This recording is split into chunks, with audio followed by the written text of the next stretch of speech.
Kapansin-pansin daw ang pagbilis ng galaw ni Luka Doncic ibang maglaro ang Slim Luka. Nagbunga na ang pagbabawas ng timbang ng Lakers superstar ngayong offseason. Naganap nga po kanina ang second game ng Slovenia para sa kanilang Eurobasket 2025 campaign kung saan nakalaban nila ang team ng France. Naging maganda ang simula ng Slovenia kung saan first half ng laro nakakalamang sila sa France dahil sa magandang nilalaro ni Luka Doncic.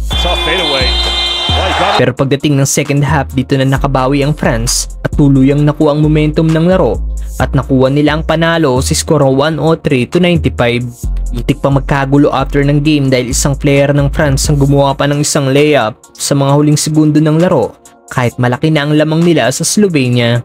Hindi ito nagustuhan ng mga Slovenian player kaya kinumpronta nila ang player ng France. After ng game nagpahayag ang player ng France na gumawa ng layup na si Zilba Francisco. Ayon sa kanya humihingi daw siya ng tawad sa nagawa niya. Ang pinagsisisihan daw niya ang pag-shake hand sa kamay ni Luka Doncic dahil dapat sinabi niya daw dito na wag nang dumipensa dahil gagawa siya ng isang layup. Ginawa niya lang daw ito dahil sa point differential na napakahalaga sa Eurobasket. Yun lang daw ang pumasok sa isip niya. Pero kung normal basketball game lang hindi niya daw ito gagawin.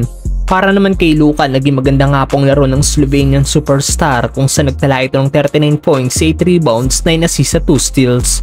Sobrang agresibo ni Luka sa pag-atake sa basket, 20 free throw shots sa temp ang naibigay sa 5-time All-Star kung saan isa lang ang naging sablay nito. Marami ring nakapansin sa pagbilis ng galaw ni Luka Doncic gaya na lang ng ginawa nitong step back 3-point shot laban sa 7-footer na si Alex Sarr. Di nito nagawang mabutata si Luka dahil sa bilis ng galaw nito. Nagbunga na ang ginawa nitong pagbabawas ng timbang ngayong offseason. Gumanda rin ang footwork ni Luka dahil sa ginawa niyang pagpapapayat, kaya nagagawa na rin nito ngayon makadepensa ng ayos.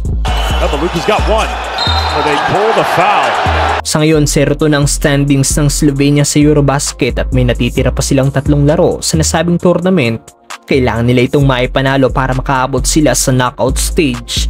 Bukas ang next game ng Slovenia kung saan makakalaban naman nila ang team ng Belgium. On the switch, Luka's got the big eye. Tries the three.